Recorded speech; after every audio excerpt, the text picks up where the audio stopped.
Жыгаштан болсун, бул мындай бир вариант катары айтылып атат да, ал жыгашты дагы коомчулук мынтип талкуулап атпайбы? Жыгаштын дагы кымбат жыгаштар бар, керек болсо мрамордон кымбат жыгаштар бар, ошону менен кылса кандай дегенчи. Эми 70 сантиметр деген бул кичинерээк бийиктик болот. Анан жыгаштан жасалса болот десе, аны коомчулук аны жыгаштан дагы бир касыр салып коюшу мүмкүн да, мына жыгаштан болот дедің депчи. Бул боз үйдө сүрөт койгон бул маселе эмес. Себеби келген кишилер ошол тааныган киши бар, өтүп кеткен кишини тааныбаган киши бар. Бирок аны келип көргөн адам таанышы деле шарт эмес. Ошол максатта ушундай бир сүрөтүнү коюп, мындай келген кишилерге ушул киши эле дегендей мааниде койсо, бул анчалык маселе эмес. Мүрзөгө берип, андан кийинки абалдар кандай болушу жөнүндөгү бардык маалыматтар ичине камтылган атайын фатва чыгардык. Маркумду узатуу жана мүрзөлөрдөгү кымбат баалуу нерселерди койбоо, өлгөн абалда эле ошол кийими менен алып барып коебу, же костюм кийгизип коюш керекпи?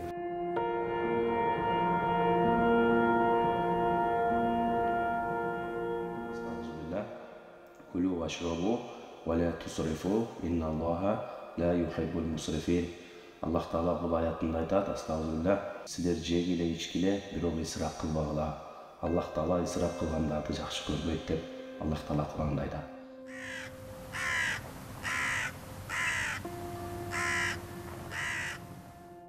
Бисмиллахир-рахманир-рахим. Албетте жакын күндөрдө президентибиздин ушул жарлыгы чыкты. Маркумду узатуу жана мүрзөлөрдөгү кымбат баалуу нерселерди койбоо, ошого бир мындай ысырапкерчиликке бөгөт коюу деген максатта бул жарлык чындыгында аябай туура чыкты деп баалайбыз. Себеби ошо мүрзөлөрдө болобу, маркумду узатууда болобу, сөөк узатуудагы ыксыз чыгымдар, ысырапкерчиликтер чындыгында буга чейин дагы аябай көп болуп келген. Жана ушуну алдын алуу боюнча Кыргызстан боюнча бардык дин кызматкерлери жерлерде, үгүт насаат иштеринде, эл менен жолугушуу болгон жерлерде ушул ысырапкерчиликтин туура эмес болуп жаткандыгы жөнүндө көптөгөн баяндамалар, маалыматтар коомчулукка берилип келет. Бирок эми кандай болгон тагдырда деле биз диний кызматкерлер экенбиз. Элдер мындай бизди угуп, эгер кааласа ага аткарат, кааласа аткарылбай калган учурлар көп болот экен. Ошого мына жокорудагы президентибиздин чыккан жарлыгы биз үчүн аябай жакшы болду деп эсептейбиз. Себеби бул жарлык чыкса, жалпы Кыргызстанда жашап жаткан жарандар үчүн бардыгына бирдей мыйзам болуп калат эле, аны аткарууга дагы милдеттүү болуп калат элек деген жакшы ниетте турабыз. Мындай жалпылап айтканда, бул жарлыктын чыкканы биздин Кыргызстандагы жалпы коомчулук үчүн аябай пайдалуу жана келечекте жакшылык алып келе турган, мамлекеттик деңгээлде дагы, ар бир үй бүлөлүк деңгээлде, үй бүлөлүк экономикага дагы өзүнүн аябай чоң салымын кошот деп үмүттөнөбүз жана ошого ишенебиз. Бул жарлык чындыгында өзүнүн учурунда, убагында чыкты жана аны аткарууга баарыбыз даяр болгонубуз жакшы болот. Аллах Таала Куранда айтат: "Куллу нафсин заиқатул маут", астагфирулла. Ар бир жан өлүм ачуусун сөзсүз тартат дейт. Бул адамзат болобу, жаныбарлар болобу, канаттуулар болобу, же сууда сүзүүчүлөр болобу, кыскасы курт кумурскалар болобу, жаныбар нерсе сөзсүз ал жан менен коштошот. Ошого окшош эле адамзат дагы ал канча ким болбосун, кандай болбосун, канча жашка кирбесин, Аллах Таала өлчөп берген өмүр бүткөндөн кийин сөзсүз бул жан менен коштошот. Исламдын принциптеринен бири бул мусулман киши бул дүйнө менен коштошкондон кийин сөзсүз түрдө аны атайын мүрзөлөргө алып барып коюу, ошо мүрзөлөрдүн дагы кандай деңгээлде болуусу, ошо коюлуп аткан кишинин кандай абалда коюлуусу, мисалы ошо өлгөн абалда эле ошол кийими менен алып барып коебу, же костюм кийгизип коюш керекпи, же чыны чаканы тиги чайнек немелердин жанына коюш керекпи деген маселелер исламда кенен каралган. Ошон үчүн ушул киши коюлгандан кийин албетте ага көп ысырапкерчилик кылбастан шариаттын чегинде коюу бул шариаттын талаптарынан бири. Аллах Таала экинчи бир аятта дагы айтат: Астагфирулла, кулу вашрабу ва ла тусрифу, инналлаха ла юхиббул мусрифин. Аллах Таала бул аятында айтат: Астагфирулла, силер жегиле, ичкиле, бирок исрап кылбагыла. Аллах Таала исрап кылгандарды жакшы көрбөйт деп Аллах Таала Куранда айтат. Биз жокоруда сөз кылып аткан маселе маркумду узатуу болобу, аны мүрзөгө алып барып жанагындай кымбат мрамор таштарды коюу болобу, жана башка ушундай ыксыз чыгымдарыбыз жокоруда айткан ысырапкерчиликтин түп чордону болуп эсептелет. Ошондуктан ушул ысырапкерчиликтен кайтаруу максатында сиз айткан маселедеги мүрзөлөргө мрамор таштарды коюп же кымбат баалуу ушундай граниттерден эстеликтерди жасоо, же болбосо ошо маркум чыккан үйдөн көп суммадагы мындай салтка айланган ысырапкерчилик абалдарын жасоо, бул чоң Аллах Таала кайтарган амалдардан болуп, чоң ысырапкерчиликке кирет. Жокоруда Аллах Таала Куранда айткандай, эгер биз бул амалдарды ысырапкерчилик экендигини билип туруп дагы ушул нерсени аткара берсек, Аллах Тааланын сүйбөгөн пенделеринин катарына айланып калабыз. Эгер жаратканга сүйкүмдүү болууну кааласак, биз ошол ысырапкерчиликтерден арылганыбыз жакшы болот.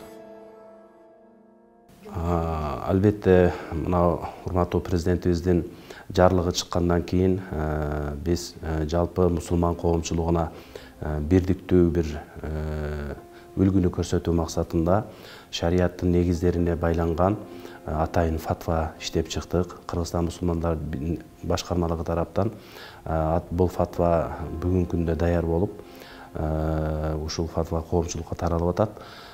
Бул фатвада бардык ушу маркумду узатуудагы, жалпы эле мусулман адам бул дүйнөдөн кайткандагы абалыдан баштап, өлүм төшөгүнө тургандан баштап, аны мүрзөгө берип, андан кийинки абалдар кандай болушу жөнүндөгү бардык маалыматтар ичине камтылган атайын фатва чыгардык. Кудай буйруса, жалпы коомчулук бул жөнүндө кабардар болот. Жана ушу жарлыктын негизинде ушул фатваны дагы мусулмандар тараптан бекем карманып калсак, жалпы Кыргызстан боюнча бирдиктүү бир системалуу түрдө ушу маркумдарды узатуу деген маселени бир жөнгө салып алганга мүмкүнчүлүк болот. Айтып бере аласызбы кыскача фатва боюнча? Фатва деген бул бир 3-4 бирактан турган фатва. Анын баарын бул жерде айтканга көп деле убакыт неме болот. Ошондой болсо дагы бул адам балабызды сөзсүз түрдө бир күн дүйнөдөн кайтат экенбиз, жаш кары дебей, ошо өлүм төшөгүндө жаткан убакытта ага кандай мамиле жасалыш керек? Ошо чындап болбой калып атат, уже мына эми коштошуп калат өмүрү менен деген учурдан баштап, ал жерде ал кишиге кандай абалда жаткырыш керек, жаткан абалы дагы көңүлгө алынат. Бул жерде кандай абалда жаткырыш керек, кайсы жакка каратып жаткырыш керек, үстүндөгү кийимдери кандай болуш керек, жанында кимдер болуш керек, ал жанындагы кишилер мисалы үчүн акырындап ыйман келмесин айтып туруш керек, бирок ал кишини, өтүп аткан кишини сен айтмоону деп, ыйман менен кетсин деп кыстабаш керек. Бирок ошол кишиге угулар угулбас деңгээлде, эсине түшө турган деңгээлде акырындап ошо келмени айтып туруш керек деген маселелер каралган ал жерде. Андан кийин сөзсүз түрдө ислам бул тазалыкты жакшы көрөт, Аллах Таала тазалыкты жакшы көрөт, жана тазалыкка буйруган бизди. Ошон үчүн биз өтүп кетип аткан маркумдарыбызды дагы эми өтүп кетти, эми буга тазалыктын эмне кереги бар деген түшүнүктөн алыспыз. Ошон үчүн ислам дининде өтүп кеткен кишини дагы атайын даарат алдырып, жуундуруп, тазалап, анан кийин атайын ак шейшептен болгон, мүмкүн болсо ак болсо жакшы болот. Ошо матанын дагы мындай жөн эле ороп коюу маселе эмес. Ал матанын дагы аялдар үчүн 4 бөлүктөн турган, эркектер үчүн 3 бөлүктөн турган атайын бөлүкчөлөрү бар. Ошо бөлүкчөлөргө ороп, буну кепиндөө деп айтылат бизде. Андан кийин аны жаназа намазын окуп, анан кийин жерге берилет. Бул жерде фатвада ошол жууп аткандагы учур кандай болуш керек, даарат, мисалы үчүн маркум өтүп кеткен кишинин даарат алдырыш деген бул кыйын нерсе да, же жуундуруш деген кыйын нерсе. Ошонун үлгүлөрү кандай болуш керек? Жуунтургандан кийин кепиндөө маселеси кандай болуш керек? аны жаназасы кандай болуш керек, жаназага келген кишилер канчалык деңгээлдеги алыстыктан болсо дагы жаназага келүү шарт же шарт эместиги, жаназа намазынын катышуунун шарттыгы жана шарт эместиги, жалпы эле өкүмү кандай, ушул нерселер дагы фатвага кенен каралган. Андан кийин маркумду узатып мүрзөгө алып барып коюу. Ошо мүрзө кандай абалда болуш керек, мүрзөнүн чоңдугу кандай болуш керек, жанагы узундугу кандай болуш керек, туурасы кандай болуш керек, ичи кандай болуш керек. Ушу баардыгы шариятта көрсөтүлгөн тартипте.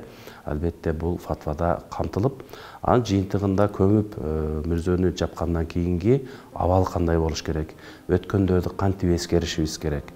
Ал жерге ошо жарлыкта көрсөтүлгөндөй мрамор таштардан атайын куполаларды жасап, атайын бир эстеликтерди жасап коюш керекпи, же сүрөтүнү коюп коюш керекпи, же атын жазып, тарыхын жазып коюш керекпи, ушул маселелер шариятта кандай каралгандыгы жөнүндө фатвада кенен маалыматтар айтылат. Ошону менен катар, ошо маркумду узаткандан кийинки суук мареке деп коебуз го, суук аш деп коебуз. Ошол ыксандар кандай болуш керек? Ыксан кылууда сөзсүз түрдө эле ресторанга элди чогултуп, адам топтоп, ошолордун курсагын тойгузуш керекпи? Ошодан башка альтернативасы жокпу же барбы деген маселелер дагы камтылат. Мисалга алып караганда, бизде бул адатка, салтка айланып калган ушундай нерсе бар. Маркум чыккан күндөн баштап ыксан кылуу башталат. Ошо 3 күнгө чейин, мисалы үчүн шариятта көрсөтүлгөн тартип бар. Ошо маркум чыккан жерден 3 күнгө чейин ошо казан асылбасын, тамак жасалбасын. Болгону бул жерде мындай бир негизги максатты туура түшүнүш керек. Ошо маркум чыгып, жакыны өтүп, бирөөнүн атасы болот, бирөөнүн апасы, бирөөнүн баласы болот, сыздап, зарлап турган жерде казан ашып, тамак жасоо бул мындай бир майрамдык шаң шөкөттү айгинелей турган нерсе да. Ошон үчүн ушул киши өтүп атса, анан мусулмандар майрам кылып, казан асып, тамак жасап, элди коноктоп, шаң шөкөттөй болуп калбасын деген максат дагы бар да бул жерде. Ал жерде аза, кайгы болгон күн болот, кайгы болгон учур болот, кайгы болгон орундук болот да ошол жер. Ошон үчүн кайгы бул 3 күнгө чейин чозулуп, анан 3 күндөн кийин кааласа казан асып, кааласа кандай бир өзүнүн мүмкүнчүлүгүнө жараша ыксан берсе да болот. Же болбосо анын эле дагы бир альтернатива катары, мисалы үчүн бир муктаж үйлөргө жардам берсе болот, үй бүлөлөргө суу чыгарып берип, бир коомчулукка пайдалуу иш кылса болот. Мисалы үчүн азыр мына канча деген жарандарыбыз медициналык аппараттарга муктаж болуп турган учурлар болушу мүмкүн. Жана башка ушул коомчулук пайдалана турган, коомчулук деген алар сөзсүз түрдө намаз окуган кишилер болуш керек эмес, сөзсүз түрдө жашы чоң кишилер болуш керек эмес. Жалпы коом пайдалана турган бир жакшы амалдарды жасап койсок, мисалы үчүн кээ бир көчөлөрүбүз бар, качан мамлекет келип шагыл салып асфальт төшөп берет экен деп отурат. Бирок ошол көчөлөрдө жакшы колунда бар, мүмкүнчүлүгү бар, жакыны өтүп калса жети жылкы сое турган мүмкүнчүлүгү бар кишилер жашашат. Бирок мамлекетти күтүп отурат да. Ошол жолунду жасап койгондо эле канча соопчулук иштер да. Ошон үчүн маркум өтүп кеткенден кийин ошо маркумдун рухуна, анын жанына сооп жетсин деген максатта биз жогоруда атап өткөн амалдарды жасаса дагы ошонун сообу жетип турат деген максаттар дагы бул фатвада камтылган. Ошону менен бирге жогоруда биз айтып өткөндөй, эми элчилик түшүнбөй калышы мүмкүн да. Анда биз мүрзө кылбаса, мүрзөгө жана эстелик койбосок, жанагындай таштарды койбосок, анан биз кантип тааныйбыз атабыздын же жакыныбыздын мүрзөсү кайсы экени унутулуп калат деген абалдарда дагы ошо шариаттын ченемине ылайык нерселер фатвада көрсөтүлгөн. Ушундай деңгээлде кылса, бул ысыраф болбойт деген максаттар көрсөтүлгөн. Буюрса, бул фатваны дагы коомчулукка жарыялайбыз. Ооба, бул дагы фатвада көрсөтүлдү. Себеби бул жерде мындай жыгачтан болсун деген бул мындай бир вариант катары айтылып атат да. Эми жөн эле калып кетсе дагы коомчулукта бир наразылык болот. Бирок ошол бул көп ысырапка кирбейт. Жөнөкөй эле мындай бир жыгачтан, ал жыгачты дагы коомчулук мынтип талкуулап атпайбы, жыгачтын дагы кымбат жыгачтар бар, керек болсо мрамордон кымбат жыгачтар бар, ошону менен кылса кандай дегенчи. Буну нерсени мындай бөйрөктөн шыйрак чыгарбаш керек. Болгону ошо өзүгө мындай таанылып туруш максатында bir өтө жөнөкөй жупуну деңгээлдеги bir мындай bir белги катары ошону көрсөтүп койсо жакшы болот. Анан эми 70 сантиметр деген бул кичинерээк бийиктик болот. Анан жыгачтан жасалса болот десе, аны коомчулук аны жыгачтан дагы bir касыр салып коюшу мүмкүн да, мына жыгачтан болот дедиң депчи. Ошон үчүн мүрзө деген ылдыйраак, бирок таанылып тура турган деңгээлде деп, ошо 70 сантиметрден ашпаган деген максат ушудан келип чыккан. Же болбосо ошол жерге bir дарак тигип койсо, өмөлүү дарак болсо дагы жакшы болот. Анын өмөсүнөн канча деген канаттуулар жана башкалар пайдаланса, ал сооп артып турат. Ошондой нерселер дагы фатвада камтылган. Сиз айтканыңызда аянтыдагы белгилерге депчи, фатвадачы аянты канча болот ушуну? Мисал үчүн ошо мүрзөнүн турасы 1 метр 20 болушу мүмкүн. Бирок чукурдугу 1,5 метрден 2 метрге чейин болушу шарт болот. Жана анын ичинде, мүрзөнүн ичине кирип көргөн болсоңуздар, анын ичинде дагы ичине кирип кеткен дагы жагы бар. Мүрзө мындай казылгандан кийин казгандын ичинен дагы ичине bir бөлмө кирип кетет. Ошонун бөлмөнүн ичи дагы ошо өткөн кишинин дене боюна жараша кененирээк болсун деген талаптар бар да. Анан эптеп эле мындай мешөктү тыккандай кылып тыгып койбостон, ошонун ичинде дагы мындай киши отурганда башы тийбей турган деңгээлде. Ошол шарияттын көрсөтмөлөрү бар. Ошол нерселер фатвага камтылган. Туура эми бул боз үйдө сүрөт койгон бул маселе эмес. Бул анчалык маселе эмес, себеби келген кишилер ошол тааныган киши бар, өтүп кеткен кишини тааныбаган киши бар. Бирок аны келип көргөн адам таанышы деле шарт эмес. Ошол максатта ушундай bir сүрөтүнү коюп, аны мындай келген кишилерге ушул киши эле дегендей мааниде койсо, бул анчалык маселе эмес. Бирок мүрзөлөргө ушу сүрөттөрдү койгон, бул шариятта дагы кайтарылган. Сүрөттөрдү коюу, атын жазуу, же болбосо ал мынча жылдан мынча жылга чейин жашады, өмүрүндө мынча жыл жашады, моундай кызматтарда кылды, дагы бирдемкелерде баягы өмүр баянын жазып коюу деле бул жакшы каралган эмес. Себеби кээ бир шарият булактарында айтылат, ошо мүрзөлөрдөгү сүрөттөрдү кароо, же болбосо ошол жердеги тексттерди окуу адам баласынын зрениясына таасирин тийгизет экен, терс таасирин тийгизет экен. Ошондой эле эске тутуу жөндөмдүүлүгүнө дагы терс таасирин тийгизет дейт да. Ошон үчүн бул нерселерден оолак болгонубуз жакшыраак болот. Ошондо мүрзөнүн тосмосунда эмне жазылыш керек? Аты жөнү элеби? Мүмкүн аты жөнү жазылышы мүмкүн. Мындай bir өзү билген деңгээлде да, анан өткөн кишинин көзүнө ала турган деңгээлде эмес. Мындай bir кандайдыр bir деңгээлде ошо өтүп кеткен кишинин жакындары биз ушул жерине белги койгонбуз дегендей деңгээлде болсо, бул шариятка өтө ылайыктуу болот. Анан кийин чоң немелер менен жазып, жанынан өтүп аткан киши сөзсүз түрдө карашка муктаж боло турган же кароого тарта турган деңгээлде эмес, кичинерээк деңгээлде bir атын жазып койсо деле анын зыяны жок. Бирок чоң деңгээлде анын өмүр баянын жазып койгон бул туура эмес болуп калат. Албетте эми бул президентибиздин жарлыгы, президенттин жарлыгына тиешелүү мамлекеттик органдар милдеттүү түрдө аткарганга милдеттүү, мүмкүн министрлер кабинети, мүмкүн мамлекеттик дин иштер боюнча мамлекеттик комиссия ушунун жоболорун иштеп чыгып, жана бул жарлык чыккандан кийин бул жарлык эле болуп калбайт, аны тиешелүү өзүнүн жоболору бар. Аларын иштеп чыгып, анан кийин тиешелүү мамлекеттик органдар тараптан бул кабыл алынат. Кудайга шүгүр, биздин мамлекетибизде мына 90% мусулмандар жашагандыктан, биздин мамлекетибиз светтик мамлекет болгонуна карабай, буга чейинки дагы, азыркы дагы биздин мамлекет башчыларыбыз диний маселелерде ошо шариаттык өлчөмдөр кандай экендигини дагы мындай сыртта калтырбай, атайын муфтият менен анча-мынча маселелерде келишип, кеңешип, шариаттык өлчөмдөрдүн деңгээлин угуп, ошого жараша жоболорду кабыл алганга аракет кылышат.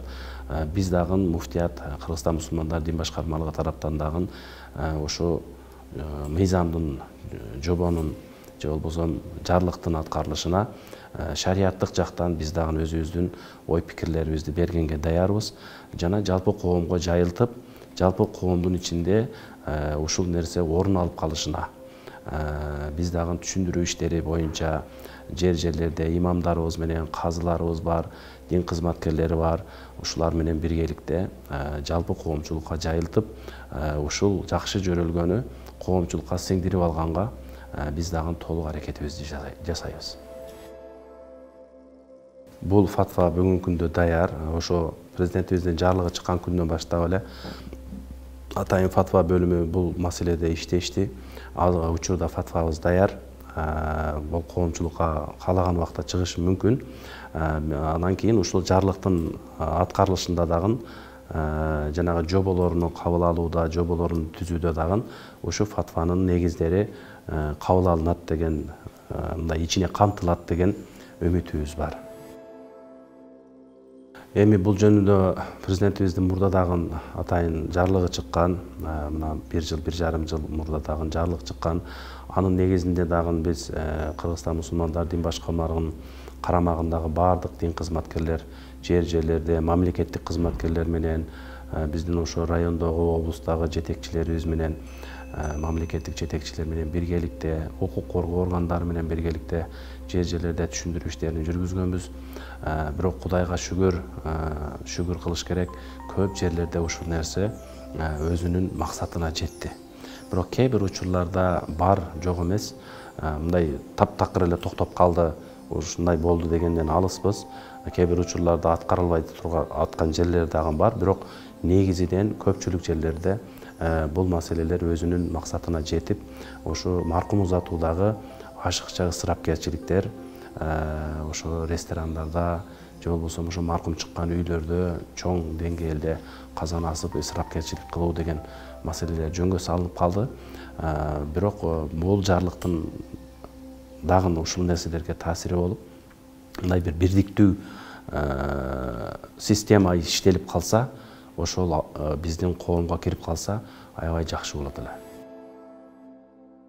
Албетте бул исламда бидат деп коет, бул жаңылык деп коет. Эгер шариаттык негиздерге жаңылык кирип аткан болсо, шариаттык амалдарга бир өзгөрүүлөрдү, толуктоолорду киргизип аткан болсо, албетте бул муфтияттын сөзсүз көзөмөлүндө болот. Эгер ушул нерселер, ушул бидаттын дагы бул эки түрлүү болуп эсептелет. Жакшылык жагы бар, анан туура эмес жамандык жагы бар. Эгер жакшылык жагына болсо, бизде Кыргызстан мусулмандар дин башкармалыгынын алымдар кеңеши бар. Ошол кеңеш карап чыгып, эгер жакшылык жагы боло турган болсо, бул нерсеге жакшылык мамиле болот. Эгер туура эмес иштер болуп аткан болсо, туура эмес жөрөлгөлөр болуп аткан болсо, албетте бул нерсеге кабыл албоо жана коомчулукта бул нерсенин таралып кетишине, жайылып кетишине бөгөт коюу маселесинде иш-чаралар жүргүзүлөт. Эми бул жерде мындай маселе бар да, мыйзам бузулган жерде ал тиешелүү органдар бар, атайын Кудайга шүгүр мамлекетибизде, ошол тиешелүү органдар тараптан ошол өзүнө жараша чаралар көрүлсө керек. Биз эми диний жааттагы кишилер мыйзамдын бузулганына чара көрө турган кишилер эмеспиз. Экинчи сурооңуз жаназа боюнча имам мисалы үчүн мусулман эмес кишиден жаназа окугандан баш тартса, эч кандай ага чара көрүлбөйт. Себеби жаназа деген нерсе бул мусулмандардын жөрөлгөсү. Мусулман кишиге жаназа окулат. Имам мусулман кишиге жаназа окугандан баш тартканга укугу жок. Бирок мусулман эмес киши өтсө, ага жаназа оку десе, баш тартканга толук мүмкүнчүлүгү бар. Жогоруда айткандай, жаназа деген нерсе бул мусулмандарга тиешелүү нерсе. Ошон үчүн мусулмандарга сөзсүз түрдө жаназа намазын окушат. Азыр өкмөт тарабынан сунуш кылынган бир боюнча дин боюнча мыйзам долбоор талкууланып турат да. Мисалы дарбазадан дарбазага барып дават кылган үчүн тыюу салынып атат да. Ошого муфтият кантип карайт? Албетте, бул дин тутуу эркиндиги жана диний уюмдар жөнүндөгү биздин мамлекеттик мыйзамга жаңы долбоор даярдалып коомчулукка сунушталган. Биз дагы муфтият тараптан алымдар кеңеши биргеликте ошо дин кызматкерлери келишип кеңешип өзүбүздүн ошо долбоорго өзүбүздүн ой пикир сунуштарыбызды бердик. Анын ичинде сиз айтып аткан мындай эшик такылдатып барып динге чакыруу, мажбурлоо, коркутуу деген маселелер каралган. Бул дин эч кимди зордук көрсөтпөй турган дин да. Ла юкаллифуллаху нафсан илля вусаха деп Аллах Таала Куранда айтат. Ошон үчүн мындай эшигин такылдатып чакырып, коркутуп, зордуктап динге чакыруу деген маселе бул туура эмес болуп эсептелет. Ушул маселе дагы каралган, биз дагы ушуга тиешелүү өзүбүздүн сунуштарыбызды бердик. Ушул жарлыкка, ушул мыйзамдын долбооруна ылайык, Кудай буйрса, ушу биздин сунуштар дагы кабыл алынып калат деген үмүттө турабыз. Кандай сунуштар? Ал жерде көп пункттар бар. Дарбазадан барса болобу, дагы ушул нерсеге Ушул нерсеге дагы азыр ушу жаңы мыйзамдын долбоору боюнча ушуга тыюу салынып атат. Биз деле ошого макул болуп атабыз. Себеби бул жерде көп мындай туура эмес маселелер дагы козголуп, элдин арасында мындай неме дагы болуп атат да. Элдин арасында наразычылыктар дагы көп болуп атат. Себеби дарбазабызды такылдатып келип, мисалы үчүн бир эле бул исламга тиешелүү маселе эмес. Башка диндин өкүлдөрү деле, сектанттар деле барып ушундай кылып атат да. Анан биздин тынчыбызды алып атат. Ар кандай абалда болгон абалда келип эшигиңди такылдатат, анан чыкканда мындай деп атат деген арыздануу, даттануулар дагы аябай көп. Ошондуктан бул нерсеге биз мисалы үчүн шариятта ар бир эшикти барып такылдатып туруп, анан кийин динге чакыр деген маселе жок. Динге чакыруу бул бардык жерде болуш керек. Динге чакыруу сөзсүз түрдө барып хитап кылып мындай айт, келмени айт деп чакыруу эмес. Бул дават деген нерсе адамдын өзүнүн жүрүш турушудан, сүйлөгөн сөзүдөн, коомчулук менен экинчи бир кишилер менен болгон жакшы сылык мамилесиден, жакшы кулк мүнөзүдөн, ушул нерселер дагы динге чакыруу болуп эсептелет. Анан исламда динге чакыруу бир эле барып эшик такылдатып туруп, анан чыкканда динге чакыруу менен чектелип калбайт да. Ошон үчүн бул нерсеге мындай каршы пикирибиз жок десек деле болот. Жамаат таблиг уюмуна эми бул жамаат таблиг уюму Кудайга шүгүр биздин мамлекетибизде канча жылдан бери өздөрүнүн кызматтарын жасап келип атышат. Аябай жакшы бизге таасирин тийгизди. Бул нерсени биз мындай сыймыктануу менен моюнга алышыбыз керек.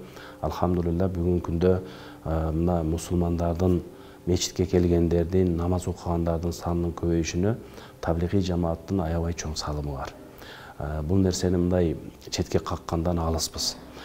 Бирок бул нерсе биздин мамлекетибиздеги тынчтыктын, тартиптүүлүктүн, адамгерчиликтин, кылмыштуулуктун алдын алуунун жана башка көптөгөн мамлекеттеги социалдык жакка өзүнүн жакшы таасирин берди деп мындай баса белгилеп айта алабыз да. Бүгүнкү күндө бул нерсе жамаат таблигке кыйын заман келди, же аларга мындай бир бөгөт коюлду деген маселе эмес. Таблигий жамааттын ишмердүүлүгү мурдагыдай эле жүрө берет. Болгону мечиттерде, атайын диний объектилердин ичинде гана түшүндүрүү, үйрөтүү иштери жүргүзүлөт. Чет жаттан келген радикалдуу таасир бул ар кандай абалда болушу мүмкүн. Бул бир эле мындай диний тариздеги болбой эле ар кандай таризде болушу мүмкүн. Албетте бул эгер биз бүгүнкү күндөгү жалпы жаштарыбызга бирдиктүү системалуу таалимдик, тарбиялык иш-чараларды жүргүзбөсөк, сөзсүз түрдө бул нерсе таасир бериши мүмкүн. Себеби бул чоң агым болот, чоң мындай бир шамал болот дегендейчи, ал келгенде сөзсүз түрдө таасир тийгизиши мүмкүн. Бирок биз ошого таасир тийгизбеш максатында системалуу түрдө жаштарыбызга тарбиялык жана билимдик мамилелерди туура жасашыбыз керек.